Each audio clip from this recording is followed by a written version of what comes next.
بسم اللہ الرحمن الرحیم۔ عزیزان من، آج ہم پڑھنے جا رہے ہیں نمود صبح، جو کہ میر نیز کی ایک نظم ہے۔ تو نمود صبح کا معنی ہے نا صبح کا ظہور، بوقت صبح کا افق پر ظاہر ہونا۔ شاعر پہلا بند جو ہے بس پڑھتے ہیں۔ طے کر چکا جو منزل شب کاروان صبح، ہونے لگا افق سے ہویدا نشان صبح، گردوں سے کوچ کرنے لگے اختران صبح، ہر سو ہوئی بلند صدائے اذان صبح۔ تو آج دیکھتے ہیں ان اشعار کو۔ طے کر چکا کا معنی ہوتا ہے مکمل کر چکا، پورا کر چکا۔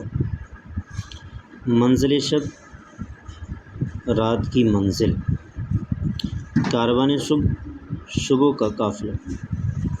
تو شاعر اس شعر میں صبح کے ظہور کی ابتدا اور آغاز بیان کرتے ہوئے کہتا ہے کہ وہ قافلہ جو ساری رات اپنی منزل مکمل کرتا رہا، وہ صبح ہونے کے قریب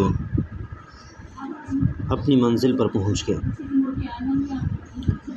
یعنی صبح کا قافلہ جو رات سے چلا تھا، وہ اپنی منزلیں طے کرتا کرتا صبح صادق کو اپنی منزل پر پہنچ چکا۔ ہونے لگا افق سے ہویدا نشان صبح۔ افق کہتے ہیں آسمان کے اوپر طلوع ہونے کی، سورج کے طلوع ہونے کی وہ جگہ جہاں پر ہمیں زمین اور آسمان آپس میں ملے ہوئے نظر آتے ہیں، اس کو افق کہتے ہیں۔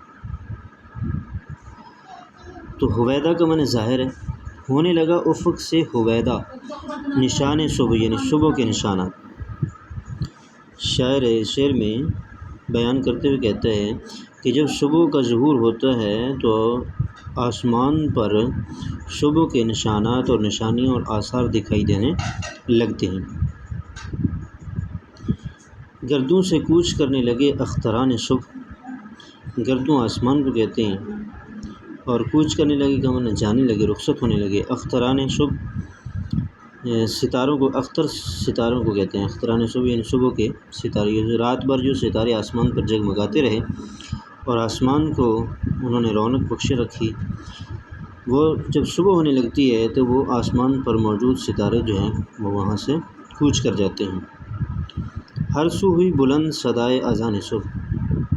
شاعر کہتا ہے ہر سو کا معنی ہر طرف، صدائے اذان کا معنی اذان کی آواز، کہ جب صبح کا وقت ہوتا ہے تو آسمان پر سے ستارے کوچ کر جاتے ہیں اور ہر طرف صبح کی جو اذان ہوتی ہے اس کی آوازیں سنائی دیتی ہیں، جو اس بات کی نشانیاں ہوتی ہیں کہ صبح کا وقت ہو چکا ہے اور صبح ظاہر ہو چکی ہے۔